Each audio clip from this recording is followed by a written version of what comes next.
وسلم علی رسولہ الکریم اما بعد فاعوذ باللہ من الشیطان الرجیم بسم اللہ الرحمن الرحیم۔ حضرات محترم، جس طرح خدا یکتا ہے، بے مثال ہے، اسی طرح اس نے ہمارے پیارے نبی کو بھی بے مثل و بے مثال بنا کر دنیا میں بھیجا۔ ارشاد باری تعالیٰ ہے وَمَا أَرْسَلْنَاكَ إِلَّا رَحْمَةً لِلْعَالَمِينَ، اور ہم نے آپ کو تمام جہانوں کے لیے رحمت بنا کر بھیجا ہے۔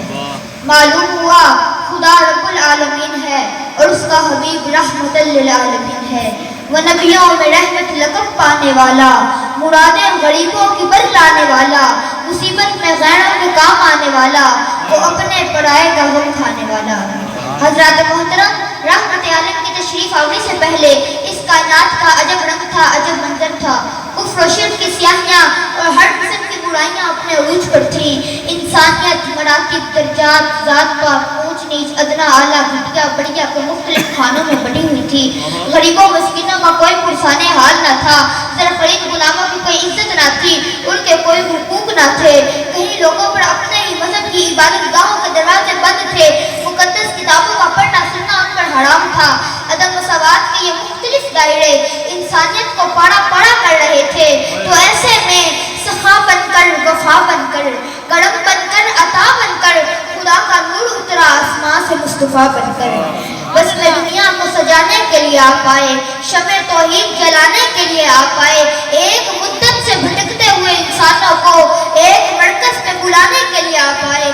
فراں کی چوٹیوں سے آفتاب رسالت چمکا، رحمت کا بادل برسا، ہدایت کی راہیں کھل گئیں، برسوں کی ہتکڑیاں کٹ گئیں، صدیوں کی بیڑیاں ٹوٹ گئیں، بھوٹی فضائیں بدل گئیں، بجھی طبیعتیں سنبھل گئیں، روتے ہوئے ہنسنے لگے، اجڑے ہوئے بسنے لگے، پھول مسکرانے لگے، پنچھی گانے لگے، دنیا کے ستائے ہوئے رحمت عالم کے سائے میں آنے لگے۔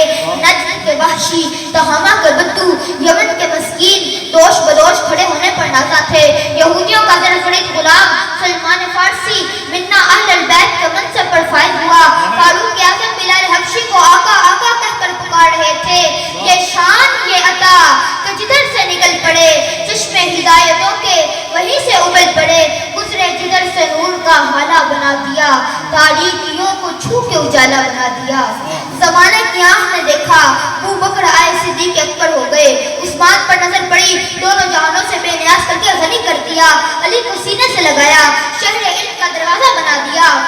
وہی خالد بن ولید جو عہد کی لڑائی میں کافروں کا سپہ سالار تھا، زمانے نے دیکھا لات و عزا جیسے بتوں کو اپنے ہاتھ سے خاک میں ملا رہا تھا اور دربار رسالت سے اللہ کی تلوار کا لقب پا رہا تھا۔ وہی قبیلہ دوست کا سردار طفیل بن عمر دوسی جو مکے آیا تو کافروں پر کہنے پر دونوں کانوں میں روئی ڈالے گھومتا رہا کہ کہیں سرکار کی آواز نہ سن لے، لیکن جب اپنے وطن یمن واپس ہوا تو گلی گلی سرکار کی آواز پہنچا رہا تھا۔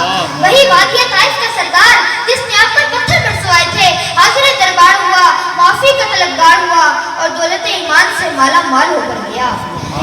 رحمتوں کے یوں سرکار نے دریا بہائے، دل ان کا بچھینا جو سر لینے آئے، یوں بندہ نوازی کا جوہر دکھائے، خود کھائے جو اور جواہر لٹائے، خوشی اپنے غیروں کے غم میں بھلا دی، دیا درد جس نے اسے بھی دعا دی۔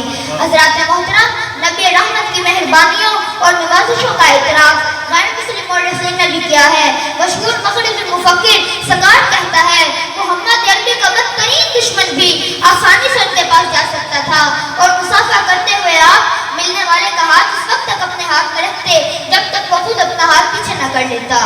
انسائکلوپیڈیا آف برٹانیکا کا مقالہ نگار آر.کے. ولیم نوکس کہتا ہے محمد کی سیرت کا سب سے نمایاں پہلو جو بہت حیران کن ہے وہ یہ ہے کہ عظیم فتوحات کے باوجود آپ کی انسانیت نوازی میں کمی نہیں بلکہ اضافہ ہوتا چلا گیا۔